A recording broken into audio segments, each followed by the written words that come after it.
Welcome to our deep dive today. And today we're going to be looking at time capsules.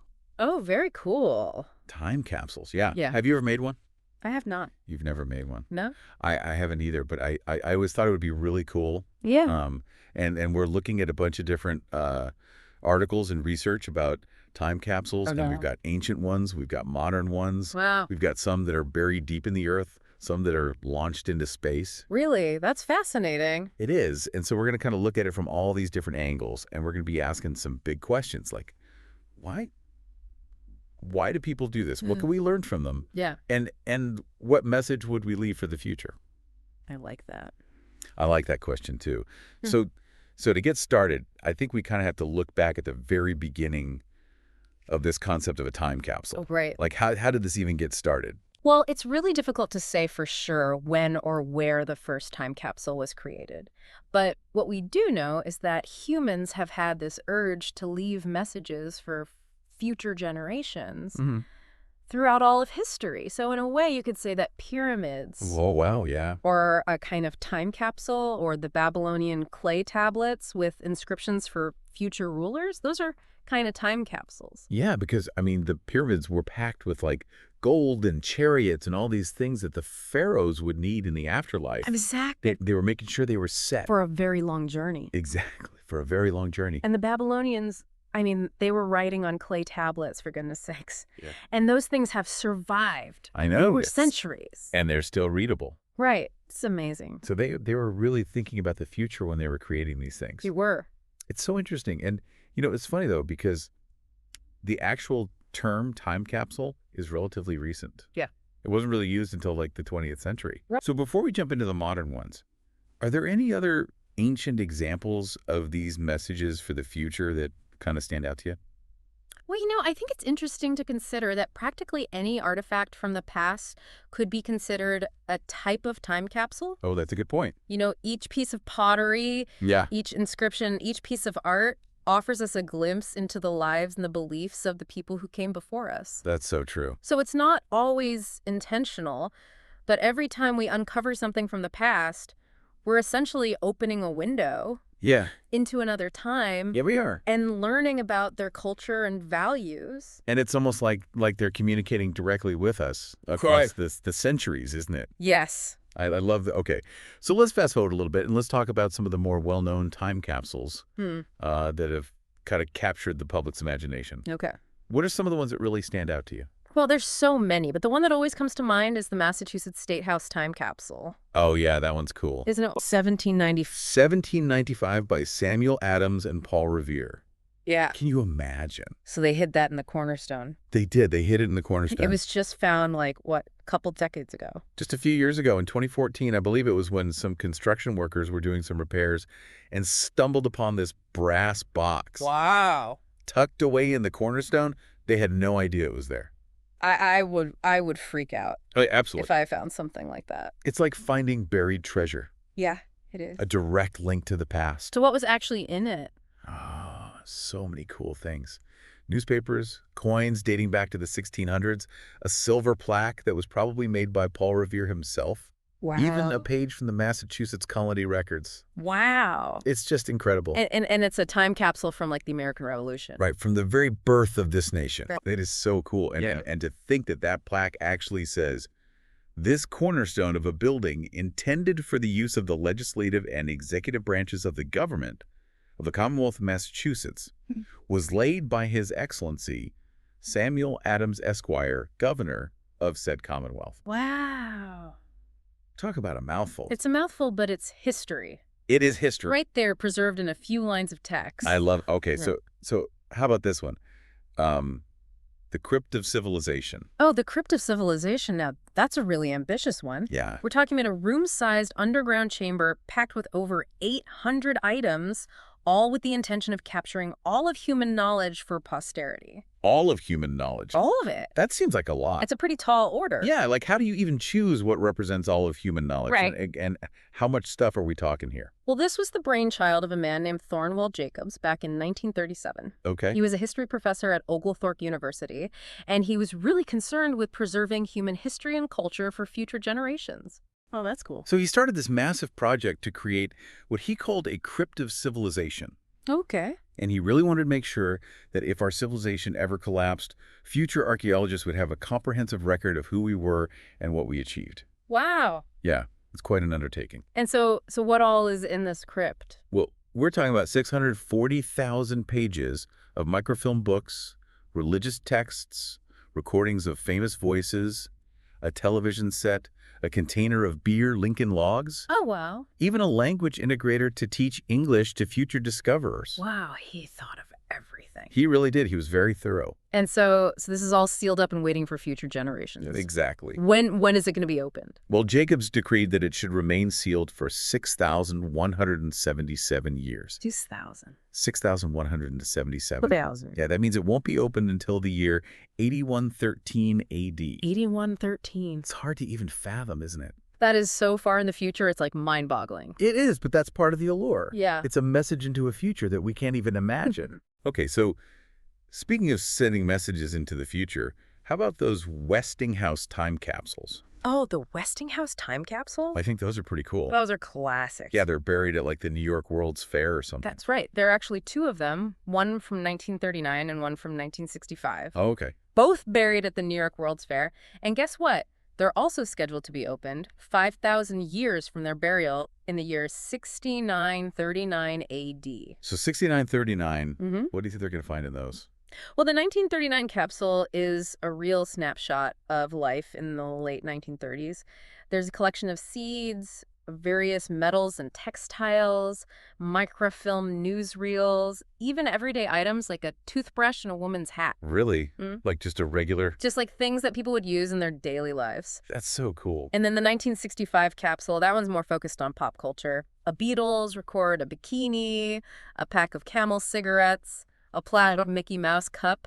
Oh, wow. It's like a little time capsule of the 1960s. Yeah. And they even included a letter from Albert Einstein. What? A letter from Albert Einstein. Isn't that amazing? I wonder what he said. It's a really fascinating document. He reflects on both the incredible scientific progress of his time, but also the deep fear of war that was hanging over the world. Yeah. He talks about the incredible potential of technology, but also the dangers of human conflict. Oh, wow. And it's kind of eerie how prophetic his words seem in light of everything that happened in the latter half of the 20th century. That's crazy. So let's jump to the other side of the world now and talk about the Expo 70 time capsule from Japan. Oh, yes. That one's fascinating, too. Yeah. What's special about this one? Well, first of all, it's huge. They buried a massive kettle-shaped capsule that's meant to stay sealed for 5,000 years. Wow. But there's something else that makes this one really stand out. Okay. Among all the other items, they included a fingernail from a survivor of the Hiroshima atomic bombing. Oh, wow. Yeah, it's a really powerful and chilling reminder of the impact of that event. Yeah. And it adds a whole other dimension to the time capsule. Yeah, it does. Doesn't it? It's not just about technology and progress. Right. It's about human experience. Exactly. It's about the resilience of the human spirit in the face of unimaginable tragedy. That's a good point. And you know what else is interesting about this capsule? They also buried a control capsule alongside the main one. A control capsule? What's that? So this control capsule is supposed to be opened every 100 years. Every 100 years? Yeah, just to check on the condition of the main capsule. Really? Make sure the project is still on track. Wow, they really thought this through. They did. Oh, these are... They did. The first control capsule was already opened in 2000. Oh, wow.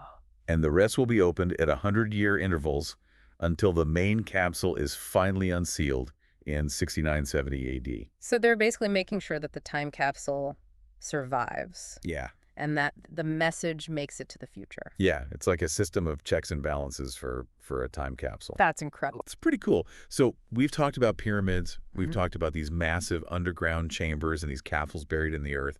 What about time capsules in space?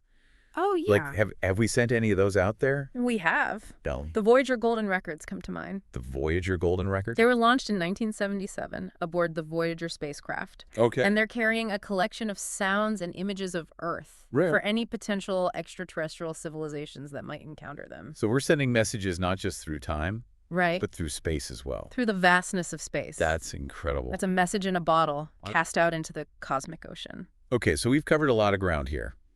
Ancient tombs, massive underground chambers, and even messages sent into space. Hmm. It's clear that time capsules come in all shapes and sizes. Yeah, they really do. So before we dive into some more of these fascinating examples, let's take a step back for a moment and think about what we've learned so far.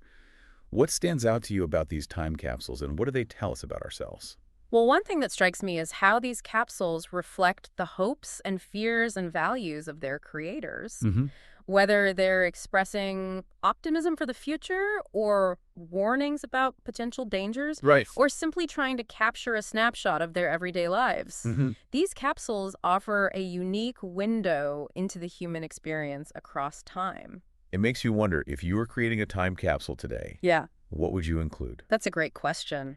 What objects or messages would you choose to represent our current moment in history? Yeah, what would we want future generations to know about us? It's a tough question, It is. but it's one that we'll definitely be coming back to later in our deep dive. Absolutely. So let's delve into a few more examples, each with its own unique story to tell. I'm ready. As we've been talking about all these different time capsules, one thing that really stands out to me is the sense of hope and optimism for the future Oh, yeah. that many of them express. Yeah, I noticed that too. Like, a lot of the messages we've looked at seem to suggest that the creators really believe things were going to get better, Mm-hmm. that progress was inevitable. Right, like those letters from the Detroit Century Box that we talked about earlier. Remember, they were written back in 1900, Yeah. and they predicted flying machines and talking to people across oceans. Yeah, stuff that seemed impossible at the time. Right. But to us today, it's just everyday life. Totally. And even in that 1965 Westinghouse time capsule with all the pop culture stuff, you can sense that they believed the future was going to be even more advanced and prosperous than their present. Yeah, it's a really interesting perspective on the future, isn't it? It is. It makes you wonder what people 100 years from now will think when they look back at our time. Right. What will they find surprising or amusing about our lives? Yeah, what will seem like science fiction to them. Exactly, but it's not all just rosy predictions and techno-utopian dreams, is it? No, you're right. There's definitely a darker side to some of these capsules, too. There is, alongside the optimism, there's also a sense of caution, a recognition that things could go wrong. Yeah, it's like they're sending a message to the future saying, hey, don't mess this up. Right, like a warning from the past. Exactly. And I think that's especially true when you look at some of the capsules created during times of great uncertainty or conflict. Yeah, like the Crypt of Civilization, for example. It was created right before World War II. Oh, yeah. And it includes reflections on the cyclical nature of civilizations and warnings for future generations to learn from the mistakes of the past. It's a sobering thought, isn't it, that history might just keep repeating itself. It is, but maybe by studying the past and understanding how we got to where we are, we can break those cycles. I hope so. Okay, so we've got hope for the future. We've got warnings about potential dangers. But let's not forget all the cool cultural snapshots that these capsules give us. Oh, yeah, the glimpses into everyday life that make the past feel so real. Right, like what people were wearing, what they were eating, what they were listening to. Mm-hmm. It's fascinating to see how much things have changed and yet how some things have stayed the same. Yeah, like human nature, for example. Absolutely. I mean, you look at the toys and clothing from the Juno time capsule, the Beatles record from the Westinghouse capsule, the everyday objects curated for the Crypt of Civilization, and it's like you're transported back in time. I know. It's those little details that really bring history to life. They do. And it's not just about dates and battles and famous people. It's about how people live their lives And what they value. and what they worried about Right. and what brought them joy. Exactly. It's a reminder that history is made up of the lives of ordinary people just like us. Okay, so reality check for a minute. We've been talking about physical time capsules, these boxes and rooms and spacecraft. Yeah. But what about the digital age? Oh, good point. Like, how does all of this digital information we create factor into this whole idea of preserving messages for the future? That's a really interesting question, and it presents both amazing opportunities and some serious challenges. Yeah, because on the one hand, we can store so much more information digitally than we ever could with physical objects. Right, we can create vast archives of text and images and videos. But then there's the issue of preserving all that digital data. Right, because digital media is fragile. Files can get corrupted formats, become obsolete, storage devices fail. Yeah, it's a constant battle against obsolescence. It is, and it makes you wonder what will happen to all those digital time capsules that people are creating today. Right. Will future generations even be able to access them? I mean, imagine trying to open a time capsule from today, 100 years from now, and all you find are floppy disks and CD-ROMs. I know, it's almost comical to think about. It is in a way, but it's a real problem that archivists and digital preservation experts are grappling with. And there are some organizations out there trying to find solutions, right? There are, like, the Memory of Mankind Project, for example. They're experimenting with engraving information onto ceramic tablets. Really? Mm-hmm. So they're combining ancient techniques with modern technology. Exactly. It's fascinating. It's kind of poetic in a way. It is. And what about all our personal digital legacies? Oh, yeah, all those social media posts and photos and blogs. Yeah, are those time capsules too, in a way? I think they are. They're a record of our lives, a digital footprint that we leave behind. And there are services now that can help people preserve those legacies, right? Right, like Trust and Will. Mm-hmm. Will they offer a way for people to create and store their digital legacies so that their loved ones can access them after they're gone? It's like a digital time capsule for your online life. It is, and it raises some interesting questions like what aspects of your digital life would you choose to preserve? Mm-hmm. What stories would you want to share with future generations? Yeah, what would you want people to remember you by? It's something to think about. Okay, so we've talked about hope and warnings and cultural snapshots, but what about the bigger picture here? Like, why do we care about these time capsules in the first place? Right, what's the point of all this? What can we learn from these messages from the past, and how can they help us understand the present and maybe even shape the future? It's a great question, and one that I think we'll continue to explore as we delve into some more fascinating examples. Okay, let's do it. Okay, so we've journeyed from ancient Egypt all the way to the heart of Tulsa, Oklahoma, And even into space. and even into space, and we've talked about hope and Yeah. warnings and those everyday details that make history come alive. Right. So now, as we kind of reach the end of our deep dive into time capsules, I'm left wondering, like, what does it all mean? Yeah, it's a big question. It is. What can we take away from all this? Well, I think one of the biggest things for me is how these time capsules can really shift our perspective on time itself. You know, they make the past feel so much more real and tangible. Like those people who lived centuries ago, they don't seem so distant anymore. No, they don't. It's like they're reaching out to us across the years, sharing their stories and their hopes and their fears. And it also makes you realize that we're going to be part of history someday, too. Right. Future generations are going to look back at our time, just like we've been looking back at those who came before us. Exactly. It makes you think about what they'll find. What stories will they tell about us? Yeah, what will our time period be known for? And what kind of legacy will we leave behind? It's a pretty humbling thought. Yeah. Makes you want to make sure you're doing something worthwhile with your life. Right. Like you're contributing something positive to the world. Yeah, exactly. And it's not always about grand gestures or world-changing events. You know, as we've seen, the most interesting time capsules often contain those small everyday details. Right. The things that make history feel human. Right, exactly. Like a handwritten letter, a child's toy, Yeah. a menu from a local restaurant.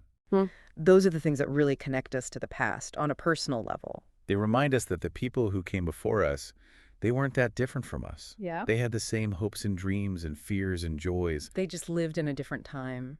Right. And it's amazing to think that we can connect with them across such vast stretches of time. It's like we're having a conversation across the ages. It is. And it's a conversation that can teach us so much about ourselves and about the world we live in. And I love the idea that these time capsules can create a sense of continuity across generations, you know, like a thread that connects us all together. Right. It's a reminder that we're all part of this larger human story. And that story's still being written. Exactly. And we're all contributing to it, whether we realize it or not. So what will your contribution be? What kind of world do you want to leave behind for future generations? That's a question worth thinking about. It is, and it's a question that I hope our listeners will take some time to ponder. What message would you want to send across the years? What stories do you want to tell? What will your time capsule reveal about you and the world you lived in? It's been an amazing journey exploring all these different time capsules. It really has. And who knows, maybe someday someone in the future will unearth our messages and feel that same sense of wonder and connection that we've experienced in this deep dive. I hope so. Me too. Thanks for joining me on this journey. It's been a pleasure. And until next time, Keep exploring, keep questioning, and keep those time capsules coming.